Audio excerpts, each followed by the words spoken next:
নমস্কার শ্রোতাগণ। আজ আপনাদের শোনাবো ফিরোজা গল্পের দ্বিতীয় পর্ব। কুহু আর দাঁড়ালো না, সোজা চলে গেল জেমির ঘরে।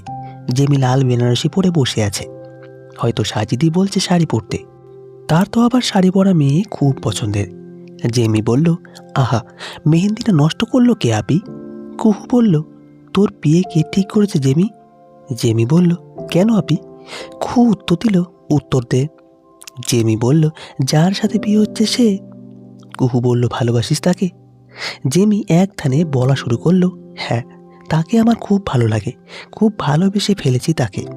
তার আর্মি কাটিং চুল, স্থির দৃষ্টি, চাপ দাড়ি, সুঠাম দেহি, শক্তিশালী একটি মানুষ, সুন্দর চেহারা, উজ্জ্বল শ্যামবর্ণ।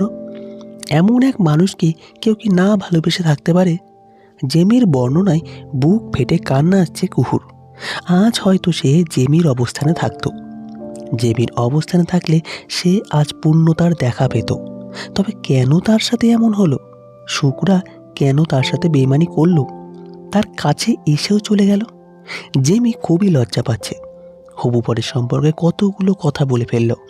যতই কুহু তার বন্ধু হোক, তবুও সে তো বড়। এত বর্ণনা দেওয়া তার ঠিক হয়নি। কুহুর নীরবতা তাকে আরও লজ্জা দিচ্ছে। কুহু নিশ্চয়ই জেমির কথার সাথে সাজিদের বর্ণনা মিলাচ্ছে।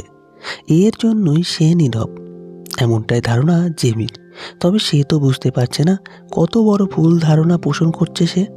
কুহু কিছু বলল না, শুধু বেরিয়ে যাওয়ার সময় বিড় করে বলল, তুই কাবাব মেয়ে হাড্ডি হয়েছিস নাকি আমি? তা আমার জানা নেই, তবে সাজিদের সাথে তোর 8টা বছর আগে পরিচয় হলে ভালো হতো। হনন করে নিজের ঘরে ঢুকলো। দরজায় দৌড় দিবে কিনা তা নিয়ে ভাবল, তারপর খোলা রেখে দিল। এই ভেবে সবাই এখন বরকে নিয়ে ব্যস্ত। ব্যাগ থেকে একটা ডায়েরি বের করলো। 5 বছর আগেও এর মূল্য ছিল অনেক, তবে আজ এটা পুরোপুরি মূল্যহীন। ডায়েরিটা খুলল কুহু। সুখময় কিছু স্মৃতি। স্মরণ করাটা কি ঠিক হবে? শেষবারের মতো না হয় করাই যাক। কলেজের প্রথম বর্ষের শেষ দিন প্রায় সন্নিকটে। আজ 4 কি 5 দিন। সেই আনন্দে কুহু তার এপ্রনটা কলেজ বাসের জানলা দিয়ে বাইরে ছুড়ে দিল। তারই খেয়ালই রইল না এটা মেন রোড। এই ঘটনার 1 মিনিটের মাঝে আর্মি জিপ পাশাপাশি চলা শুরু করলো। কুহু পিছনের দিকে বসা ছিল ঠিক সেখানে। এক্সকিউজ মি, আপনার পড়ে গেছে। আর্মি পোশাক পরা খুবই ইয়ং ম্যান। গেট আপ দেখে মনে হচ্ছে আর্মি অফিসার। দেখতে বেশ কিউট তো। কুহু জিজ্ঞাসু দৃষ্টিতে তাকিয়ে প্রশ্ন করল, এটা কি? কুহু ততক্ষণে আর্মি অফিসারের নাম দেখে নিয়েছে, সাজিদ আকন্দ। সাজিদ তার মস্তিষ্কে সম্পূর্ণ এফোর্ট দিয়েও জিনিসটার নাম খুঁজে বের করতে পারল না। তাই এপ্রনটা দেখিয়ে বলল, এই কটিটা? কুহু বলল, ও এফরান। সাজিদ বলল, ইয়েস, ওটাই। কুহু বলল, কিন্তু এইটা তো আমার দরকার নেই। সাজিদের রাগ হলো, তবে দাঁতে দাঁত চেপে নিজেকে সামলিয়ে বলল, মিস, এটা আমারও দরকার নেই, তাই আপনার কাছে থাকলেই ভালো হয় না? কুহু বলল, তাও ঠিক।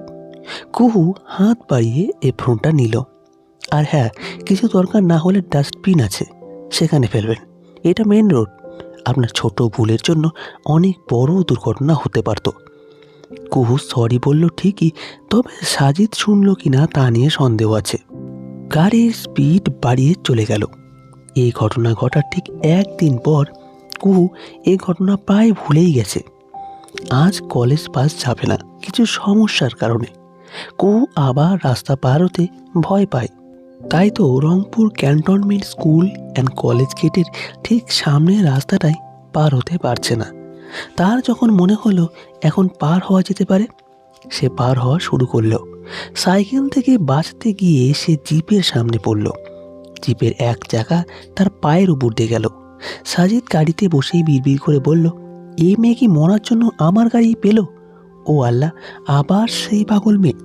সাজিদ জিপ থেকে নেমে কিছু কড়া কথা শোনাতেই যাবে, কিন্তু কুহুর কান্না থেমে গেল। বিশেষত তার প্রশ্নে, আমি কি এখন মারা যাব? সাজিদ হাসবে না বিরক্তি পোষণ করবে বুঝতে পারল না।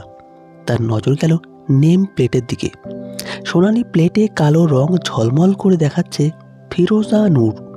সাজিদ আচমকা বলে উঠল, ফিরোজা রংটা সুন্দর, তবে সুন্দর নও। সাজিদ নিজের মনের বিরুদ্ধে বলল, না, মেয়েটা তো সুন্দর, তাকে ফিরোজা রঙের শাড়িতে বেশ লাগবে। বেশ লাগবে কি, পারফেক্ট লাগবে। তবে এ মেয়ের নাকে ও চোখে সমস্যা আছে। নাকটা বোচা আর চোখগুলো অতিরিক্ত ছোট। রেখে বা তীক্ষ্ণ নজরে তাকালে চোখ দেখাই যাবে না। ওর মুখের মধ্যে সবচেয়ে সুন্দর ঠোঁট জোড়া, ছোট কিন্তু শেপ আর রংটা সুন্দর। সাজিদ হয়তো আরও কিছুক্ষণ গবেষণা করত যদি না তার ড্রাইভার তার ধ্যান ভাঙাতো। স্যার, কি করব? আপনার মিটিং আছে। মেয়েটারও ব্যথা পেয়েছে। এখন মেয়েটাকে নিয়ে কি করব? পদ্মা সেতুতে গিয়ে পদ্মা নদীতে টুপ করে ফেলে দাও। ড্রাইভার চিন্তিত হলো। স্যারের মুড ভালো হলো কিভাবে? একটু আগেও তো খারাপ ছিল। আবার না কখন চাইতে যায়।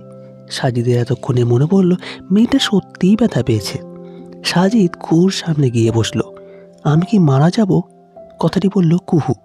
সাজিদ বিরক্ত হলো ঠিকই, তবে বলল, মারা গেলে এতক্ষণে যেতেন না? তাও তো কথা। জানেন, আমি মরতে চাই না। সকলে আমাকে অনেক ভালোবাসে, কিন্তু আমার কোথাও যাওয়া পছন্দ না। তবে আমি নানু বাড়ি যাই শুধু 3টি প্রাণীর জন্য, আমার মা, আমার বোন দীপ্তি আর আমার মামাতো বোন জেমি। আর যদি জড় পদার্থ বলেন তাহলে বলবো উপন্যাস, আবারও উপন্যাস এবং নতুন জামাকাপড়। কথাগুলো একদমে বলে নাক টানল কুহু। সাজিদ বলল, আমি শুনতে চেয়েছি। কুহু বলল, না, কিন্তু আমি মরার আগে বলে যাচ্ছি যাতে আপনি আমার পরিবারকে বলতে পারেন। এই মেয়ের সামনে বসে থাকলে তাকে যে এই নাটক সহ্য করতেই হবে তা বুঝতে পেরে সাজিদ ড্রাইভারকে দিয়ে এক মহিলা আর্মি আনলো। তারপর তার মাধ্যমে জিপে তুলল। জিপ দিয়ে তাদের সিএমএসে পাঠিয়ে দিয়ে নিজে সাইকেল নিয়ে মিটিংয়ে গেল। তো বন্ধুরা, এই ছিল ফিরোজা গল্পের 2য় পর্ব। এরপরে আসছে ফিরোজা গল্পের 3য় পর্ব। শুনতে হলে আমাদের চ্যানেলটিকে সাবস্ক্রাইব করে রাখুন।